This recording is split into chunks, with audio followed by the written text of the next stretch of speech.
Welcome to the Top 200 podcast with your host, Herschel Foran.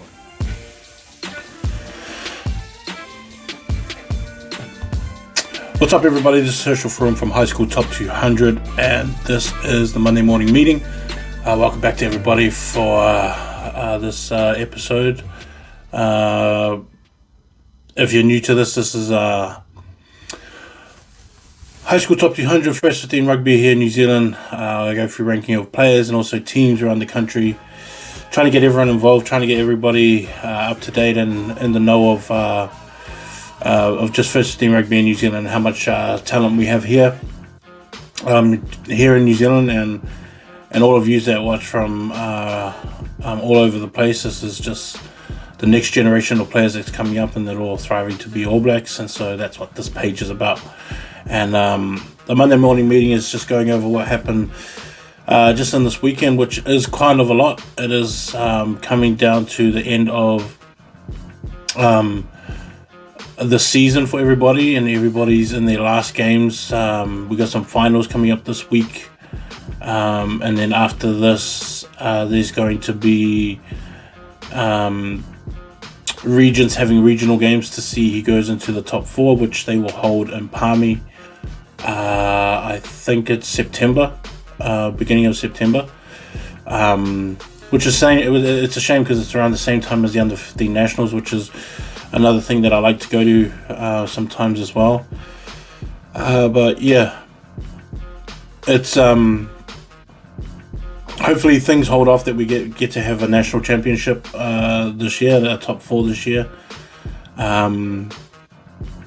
Because that is televised, I might even, if I have enough money, if I have enough funds and time, I'll be able to maybe try and take a trip down to Christchurch for the under 15s,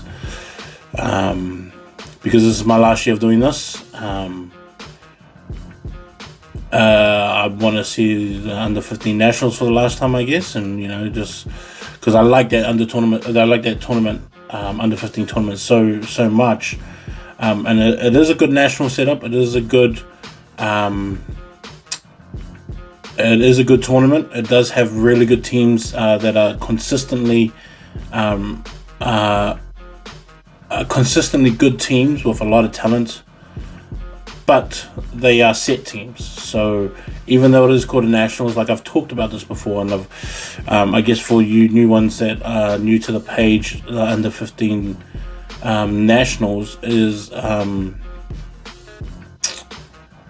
are set teams that don't change, that are always going to be the same ones that come every single year, whether they're doing good or bad within their region. They're still going to show up to under 15 Nationals. So it's a cool one to have, but I do think it does maybe need some rewording, some changes or something to it, because there's a South Island Nationals, there's also a Hurricanes Nationals under 15, which is a really good one as well, but there's still some real top rated under 15s from around the country that I think should be added into a Nationals. And I've always put forward that if I did a under 15s rankings Nationals, would it be possible if they took my rankings and just use that as the teams that they invite, and me maybe be able to keep up to date with who the better under 15s are from around the country. And because the other thing is that I guess Auckland and Christchurch probably have a more solid under 15s in terms of because of the region that they're in. I think Wellington's kind of the same, but at the same time, I guess their number of schools are limited at the same time, because I guess for Wellington, Silverstream are always the strongest there, and their under 15s A's and B's are really, really strong. And even though you have Town and Wellington College and even Scots, the Scots are not so strong in under 15s all the time. They do have a bunch of young guys that actually play up in the first 15 too. So like that's not really a good measurement. But at the same time, when you have Auckland and Christchurch have a really good under 15 system where they have the top under 15 teams all playing actual under 15 teams. Whereas I feel like you came to like in Hamilton boys under 15s play first 15 teams, and then they play a lot of mostly they play mostly the weaker first 15s in the Waikato, and then they end up playing some of their own like third 15 teams, stuff like that as well, because Hamilton boys has got so many rugby teams. But then I mean, even in places like in the Hawke's Bay, the under 15s don't really play a lot of under 15s. They end up playing under 16s or third 15s or 4-15 stuff, teams like that.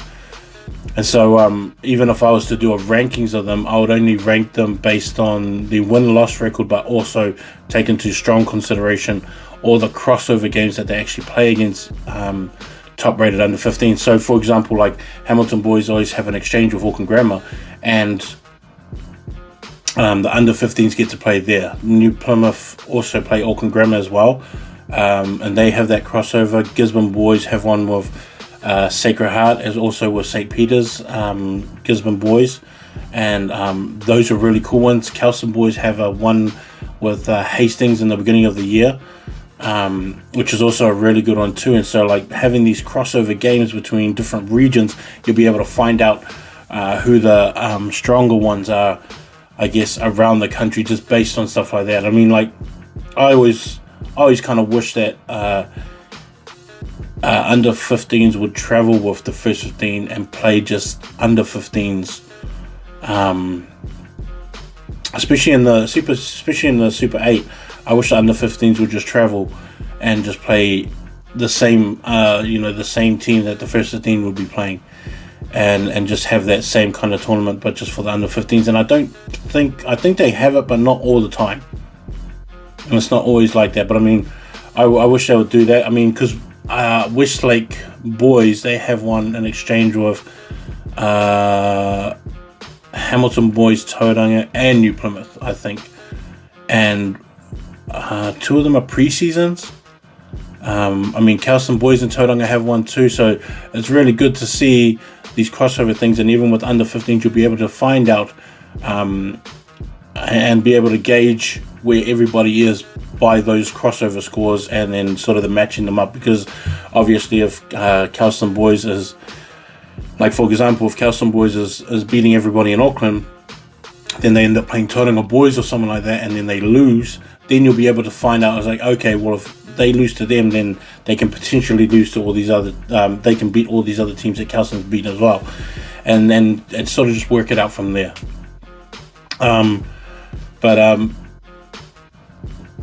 Even though the under 15 nationals is a cool tournament to go to, that I like going to as well, to seeing all the next top 60 year 11s coming through, at the same time I wish that it was done a little bit better and selected based on performance for that year, not just based on just the fixed set of teams that are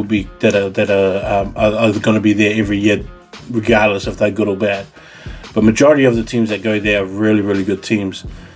Sacred Heart is a school that I think miss out a lot. St. Peter's used to be the same in Auckland, but now they go to the Hurricane one, which has boosted them. The Kelson boys go there as well and boosted that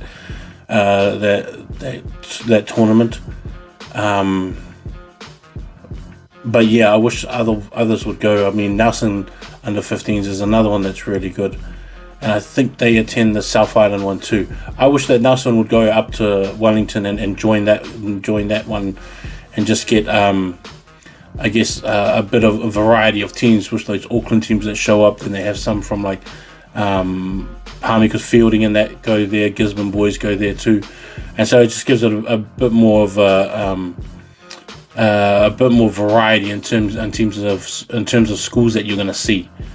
But yeah, I mean, I always have a lot of ideas about things like this, and always money's always going to be part of it. Sometimes all schools and principals are not keen, and things like that. But I was like, I don't know. I'm just into giving out ideas, and whatever they do with it, that's what they do with it. But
I mean, if it was me, I'll just change a bunch of those kind of things.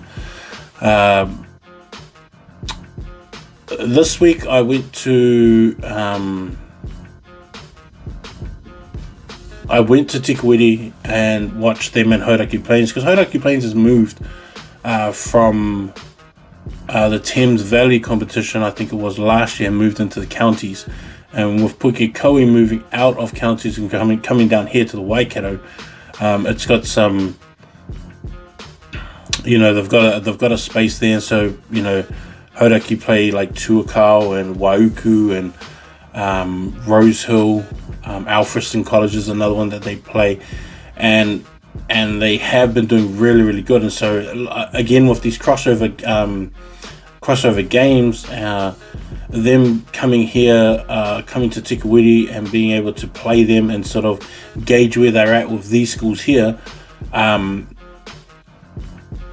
it was really cool to see how to sort of gauge where everybody is. And Tikawiti play here in the Division 2 here in Waikato. I actually Division 3. I think they actually should be Division 2. But that game against Hauraki Plains really was one-sided, and Tikawiti did everything right, and it did kind of show a lot of difference between physicality between the two teams, and the forward play really was one of those ones where they were just too dominant, and that Tikawiti team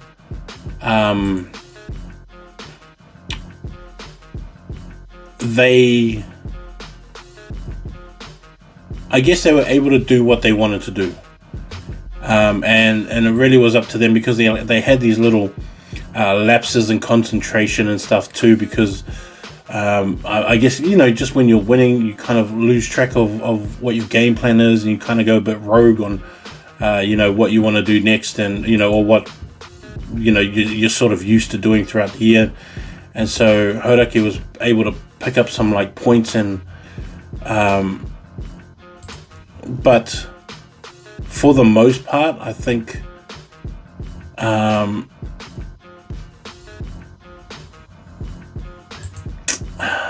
don't want to say it was too one-sided, but it was kind of like that. Now, the other side of it is that Hauraki Plains had rested some players, and they generally have a really young team. Like most of that team from Hauraki Plains is going to be back next year. They have a bunch of 14-year-olds and 15-year-olds who are, borderline year 10, year 11 players, and they got a big, massive group of year 12s and year 11s. And so the best thing about that is that moving from a new competition into this, from the old competition to the new one, it gives them, I guess, a bit of a look at what next year is going to be like. And I guess it's sad that your senior ones are going to be finished, and they don't get to see what the team actually becomes and what the program becomes. But I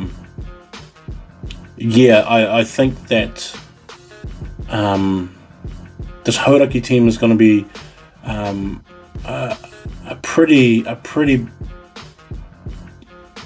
a pretty decent team next year. And I guess with all the experience coming back, it's going to be a team that I think will probably win the counties competition next year. And obviously that's probably what they're going to be gunning for next year too. But I mean, even Hauraki Plains within that area, that Thames Valley area, I think, if I was a rugby player and I wanted to just get better games and stuff, I would probably go there to that school and use that school as the platform to just better my rugby. Because even Mercury Bay Area School had a really good season this year. With Waihi, they also had a really good season this year. Katikati were okay. All those schools within the area, and even with Hauraki there, would have been a good tournament. But in terms of lifting it, I think you would just want more from it. I actually can't. I actually don't understand why that Thames Valley doesn't join up with Waikato, to be honest, in terms of maybe the 3rd and 4th division, and just getting more quality games and being able to play first 15s. I don't know, because I always have this thing about I've never been in my first 15 never played an under 16s team before. We never played a second 15 team before, so I don't I always just have this thing about, like, if you play first 15, I'd rather just play first 15s. I don't want to play an under 16 team. I don't want to play an under 15 team or a second 15. I just want to play first 15s, and I would rather be in a competition where everybody is first 15. I don't care how far we sort of have to travel. I would rather just be in a competition where we're all just first 15s. And that would be, I guess, able to keep that sort of pride in it, going like, we just want to play first 15s. We don't want to play, just because it's close and all that kind of stuff, and maybe just work out a deal with sponsorship and stuff so that we can get travel money. But I would like to see that Thames Valley area play Waikato schools like Morrinsville and Hillcrest and Fraser. Rototuna is like a really good school this year. All those teams, even as far as Tikawiti, I guess, Tikawiti and Otrahanga is just like, if you all be able to, like, there's all those teams are around the same talent level as well, and there's going to be some stronger ones and things like that, but that's just the nature of it. But at least you guys will all be first 15s. I don't know what the feeling is. I don't know if some of you guys feel like you don't really want to play this team because they're second 15, even if they are better than you or under 16s. It's just, I would rather just feel better if I was going to lose to a first 15 than an under 16s or an under 15s, which the KC and Hamilton is kind of like that, where Hamilton boys, under 15 A team is just so much more advanced that they have to play first 15s, or else they can't really, they can't play any other under 15s here, and sometimes even under 16s they're better than under 16s. But yeah, that's just how it was, and I think Tikawiti showed that I guess that bit of a gap that Waikato has with counties and maybe with also Thames Valley, but I think that would be a good competition to sort of join up.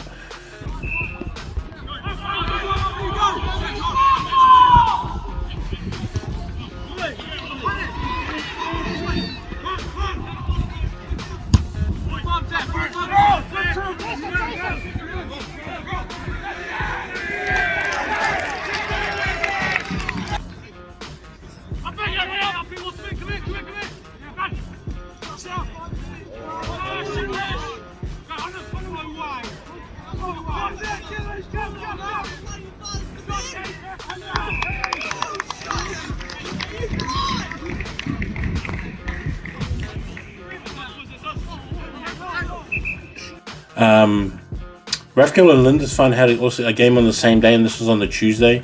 And Lindisfarne came out and won that, and so they moved up, and then they ended up playing St. Peter's, which is the game that I went to.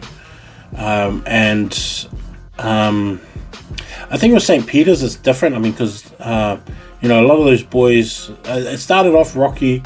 Lindisfarne, I actually think Lindisfarne, after half time, they just went to sleep. I thought that they were winning the game, they were winning the possessions, they were winning, I guess, the little moments in the games too. And then once the second half started, St. Peter's pretty much scored straight away, but then it just started falling off after that. And I mean, when you have someone like Cody Vai, I get with St. Peter's, he's just always that guy that you're not going to stop, but you're not going to stop him.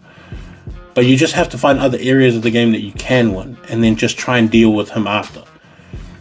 Because he's always going to break tackles. He's always going to, expose defenders and backlines, and I guess arm tacklers, not shoulder tacklers. Guys that don't fully commit to the tackle. He's always going to expose them, and he's too fast and quick, and even strong in a way. And his defense this year has gotten so much better. Cody's defense has lifted so much better that, to me, that's a no-brainer that he's New Zealand secondary school material. And we all know that New Zealand secondary school isn't based on the best players. It's based on, what they're looking for in their game plan, which is still to this day stupid, but that's just how they do it.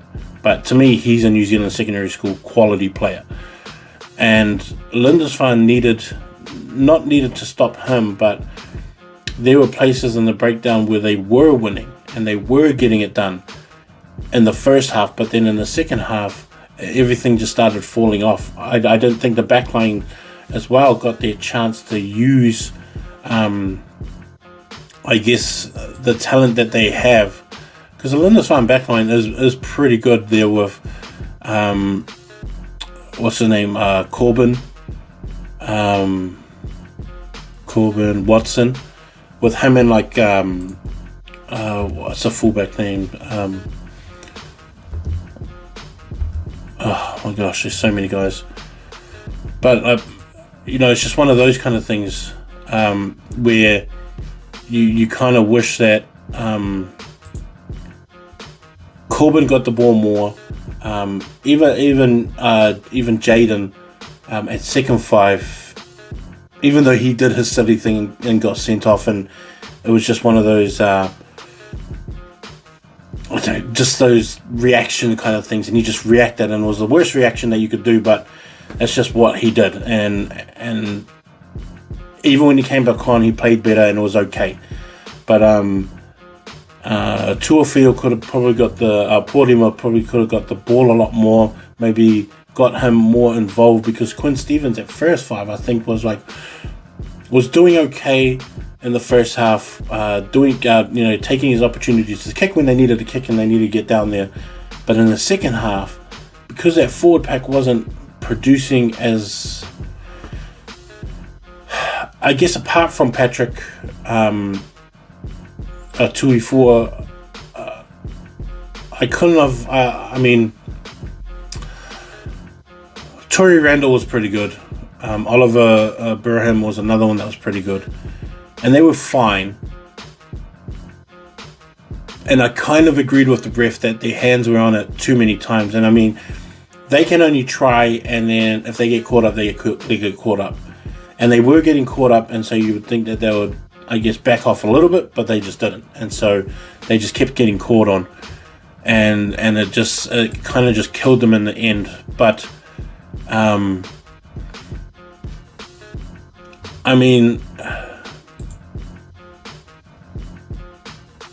there's these, I guess there's those opportunities that you need to take, especially from those kind of games where you're really looking for a win, you're really looking for a boost, I guess, for the next game, and trying to sort of establish yourself as one of the top teams within that competition. And so I thought that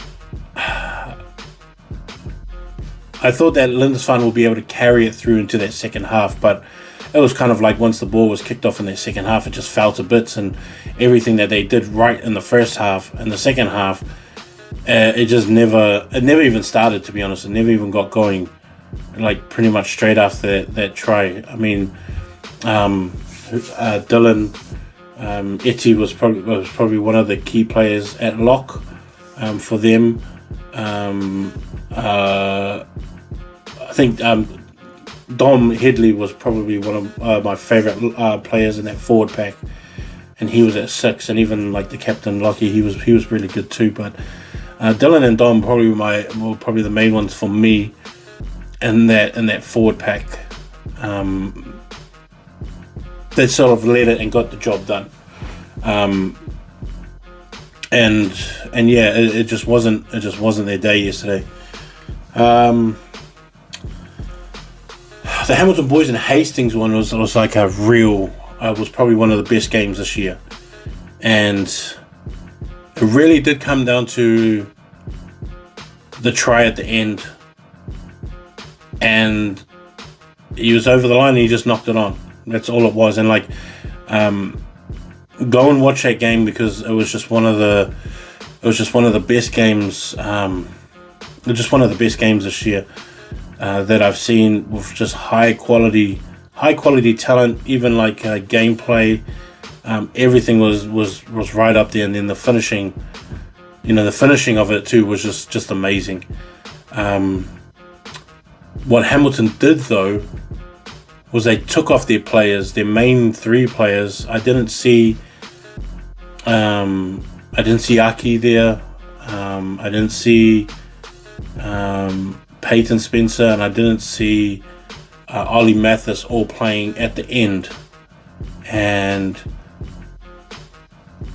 I don't know if, and I mean, I guess Nigel and Greg were probably, looking forward to this finals against Rotorua. Maybe thought, well, we've got to chuck our young boys in there to see if they can get it done against a hard team like this. And, they just managed to keep them out. But Hastings were ready to win that game, and they were just right there.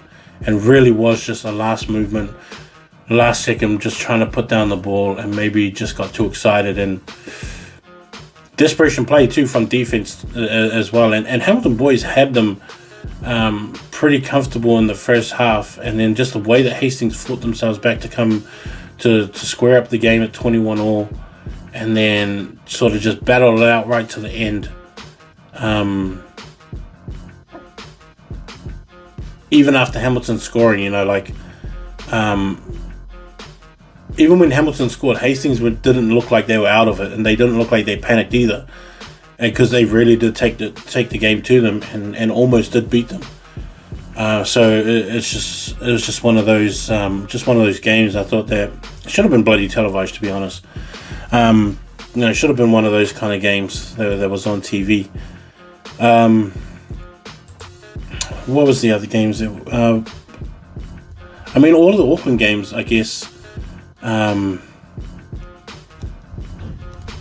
Because Auckland's come down to the point where we don't really care about St. Peter's anymore, because they haven't lost the game. They're number 1. They're not going to lose next week. Carlson boys, we already know that they're number 2. They're going to stay in there anyway. It's just the 3, 4, and 5 are the 3 teams that everyone's going to be looking at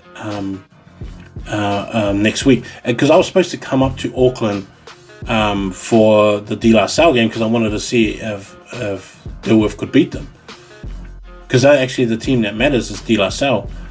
But I thought they were going to have protests again, and I didn't want to get stuck, going over to the shore, because I was going to go over to the shore and watch Massey and Westlake boys, and then come back into Southside and go to De La Salle. Go to Central and go and watch Dilworth and De La Salle. But I didn't want to get stuck in all the protest traffic, and I guess they didn't have it. I'm not too sure. I didn't watch the news, but I just didn't want to take that chance and then sort of lose a whole day just parked behind those fellas. But now that Sacred Heart won in such a big way yesterday against against St. Kennigan's, it's down to this last game. And the last game is that if De La Salle have to win against Auckland Grammar, if De La Salle win against Auckland Grammar, which is highly likely because Auckland Grammar haven't played good all year, and that's another thing I want to talk to you probably about in another podcast. But I mean, something's wrong in that team, and not just the team, but that's the team and the coaching staff and parents all around, like all of them, and the board, everything. There's something wrong there that they're not playing as well as they should, and they don't have the team of which you kind of think that they should have too, because they have like a lot of good. They have got a lot of good talent. You know, they've got all the boys that you kind of really want there, and they got good boys. Like I mean, like with like Lenny, they got Caleb Fear, like guys like that. I really like Junior. I really like Ethan Hall, Blake Manning. I like guys like that. Especially when you have like a first five like Monty and Eddie at halfback, like those kind of guys. You should have a good working team. You should have a team that's good enough to win most of your games and still be real competitive at the top, but they're just not. And so something's going wrong. But anyways, De La Salle have to play Auckland Grammar. It looks like De La Salle, by what performances they should win, but they can't get lazy. They have to take it to Auckland Grammar and then bury Auckland Grammar. They have to bury them. They can't win in the first half and then expect the second half to be just the same as the first and then lose that concentration. They just have to bury them and put a big, massive score on them to get them ready for the next week. If De La Salle win, then they go through to the top four, and Sacred Heart has to win to stay in the top four. If De La Salle lose and King's College beats Sacred Heart, then King's College and Sacred Heart go into the top four and they stay in the top four. So to me, it really just depends on De La Salle, and De La Salle has to win this game against Auckland Grammar. Auckland Grammar have really nothing to lose, and so for their last game, they should try and get a win for their last game, and they can spoil the party for De La Salle in a massive, massive way if they win this game. And after the season that they're having, the motivation should be like, well, yeah, we're going to be the Grim Reapers, really, and just spoil their chances. That's kind of what you want. You want to win every single game, but I guess to get some extra motivation out of it, that would be the motivation that I'd be looking at. And I'd be like, well, let's just kill it for this team. We can't go there, so let's just kill it for them. And I would take that mentality out of it and go, well, that's how we're going to go into this game. But like that's I guess what the interesting thing is there with the Auckland games is that dynamic of just those two games, three teams. That's really what it is. Westlake boys obviously haven't lost a game all season. Massey did pretty close. They got pretty close, and what I didn't expect is Rosmini to lose. Even on my podcast last week, I didn't think, and the score. I mean, like, I wish I could get like if there's someone from Rangitoto, if you've got like the game, please send it to me, because I don't know how Rangitoto scored 37 points on Rosmini, and Rosmini had 22. And Rangitoto's only one game, I think, this year, or 2 games. And you know, I guess to be in a situation like that, I thought Rosmini would actually really come out and then, you know, really take it to Rangitoto.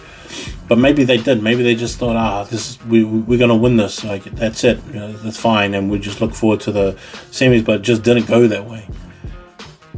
And Rosmini didn't do what they needed to do. Whangarei did what they needed to do and beat Takapuna 29-17. And so that's what we got this coming week is Westlake and Whangarei playing. That's the 1-4 matchup. And then you got the Rewa and Massey matchup, which is the Rewa Massey game is going to be the better matchup, and not the easier one, but the better one. Whangarei really do have to put in a lot of work to figure out how they can take down this Westlake team, which is really, really good. They're really good. I think if they were in the 1A, they would be top 4 contenders easily. They've just played so well this year. But North Harbour's going to be an interesting one too.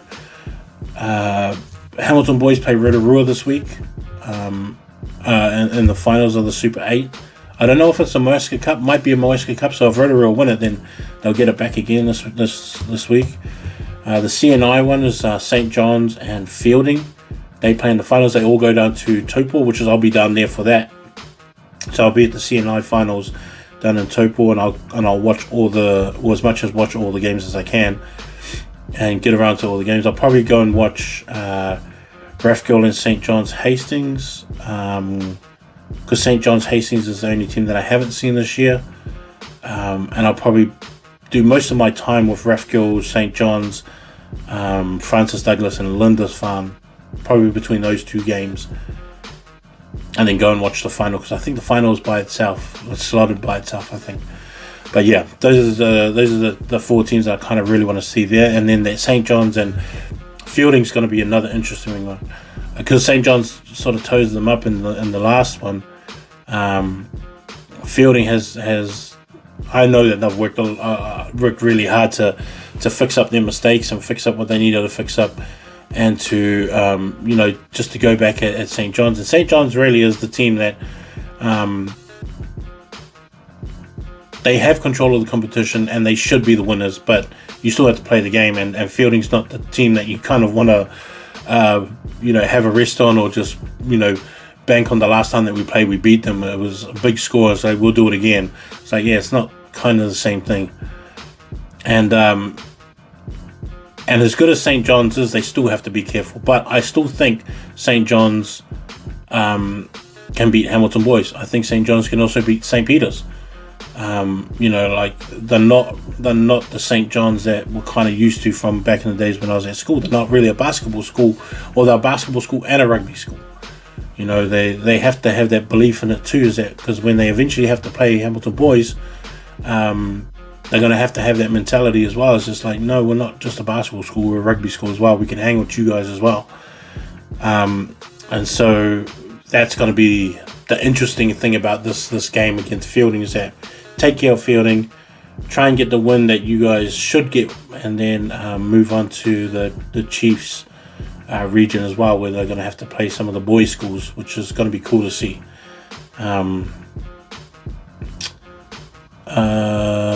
Wellington comp, it's down to Stream and Rongotai. They play that's the 1 and 4 in the semis, and then Town and Wellington. And the Town and Wellington one is the one that I don't know who's going to win that. I really don't even have an edge. Like, I don't have a player that's an edge, because even if you look at like Stanley Solomon, like he's like the X Factor edge guy, but then you got Francis on the other side, Metric, who's also the same, and so like the guys kind of cancel themselves out.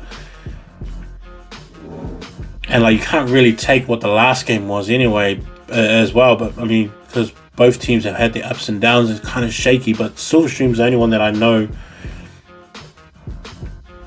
I'm pretty confident Silverstream's going to win that game, but it's going to be the Town and Wellington game that I'm not too sure who's the favourites in that.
I mean, that's the same thing with the Miles Toyota down in Christchurch, is that you got St. Thomas playing St. Bede's, and then Nelson College playing Christchurch Boys High School. I don't know who the favourites are for those, because I don't actually think St. Thomas is the favourite against St. Bede's, even though they just I just don't think that the margins are too small for all four of those teams. Even when Nelson beat Christchurch Boys, that margin was that margin was based on players. Like, Christchurch Boys did not have all their players. They did not have, I guess, the squad that they wanted to travel up with, and at least now, I guess they have that chance to take the team that they want up, to be able to come away with like no excuses whatsoever, and then also be able to prove that they are better than Nelson. Nelson's also going to do the same too. Is that Nelson's going to be like, well, you guys can add all those players that you want. We're still gonna win. We still have the team to win. And Nelson's quite a young team too. Actually, both Nelson and Christchurch have a few players coming back from both teams. Like, there's quite a lot of them that are year 12s and some really classy year 11s from both sides. I think it'll be pretty cool if you got like the two guys from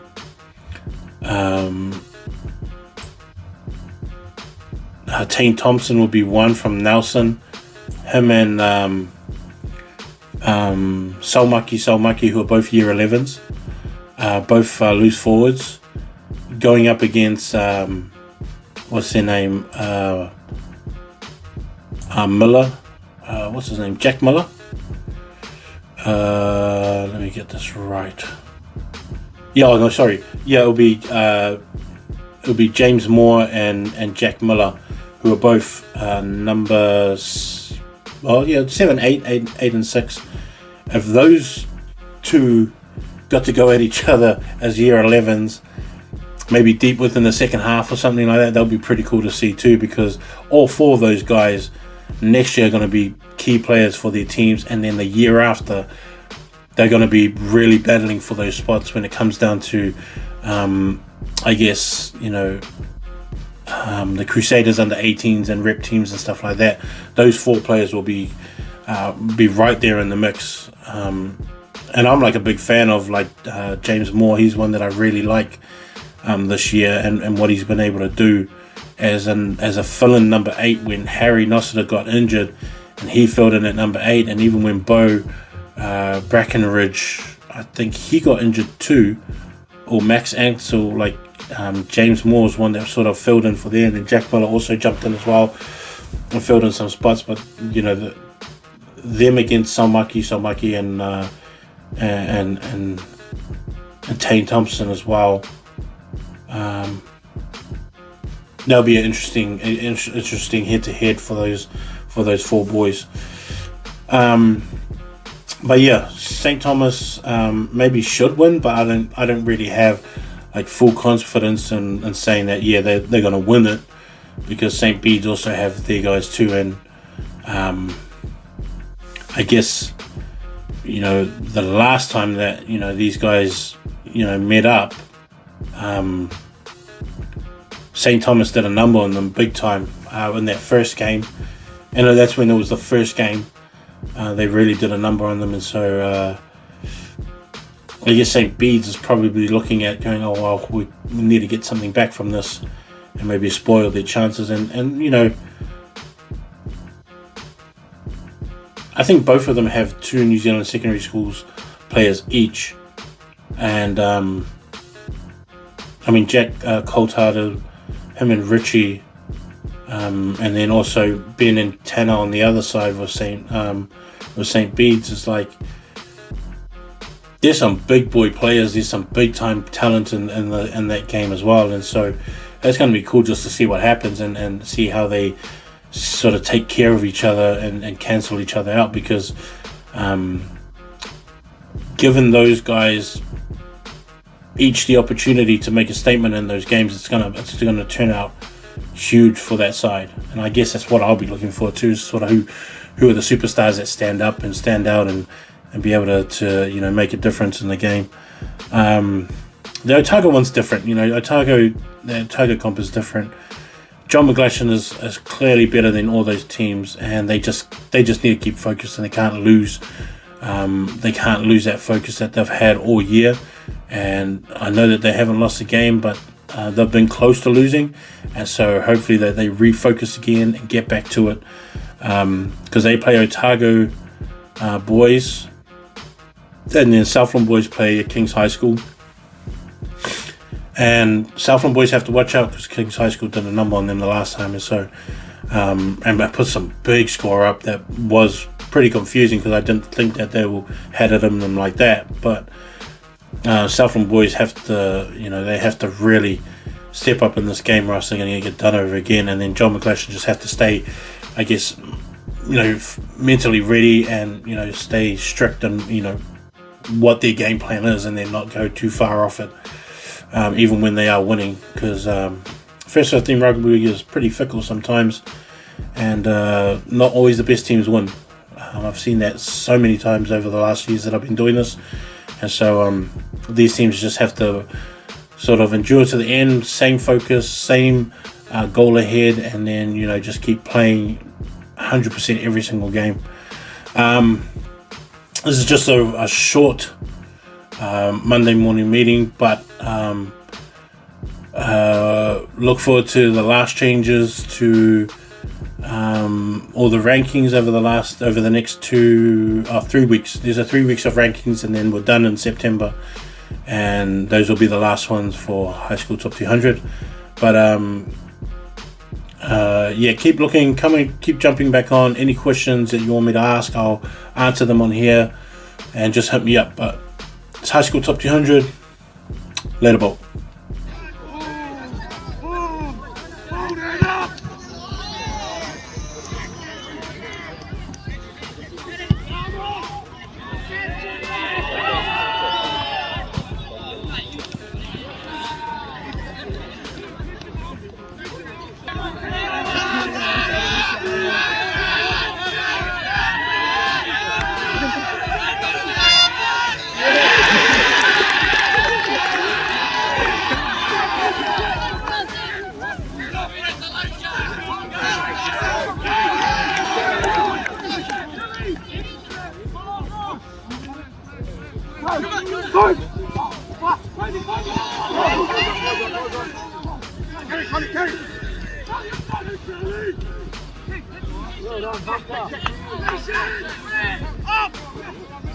Good snap, Jack.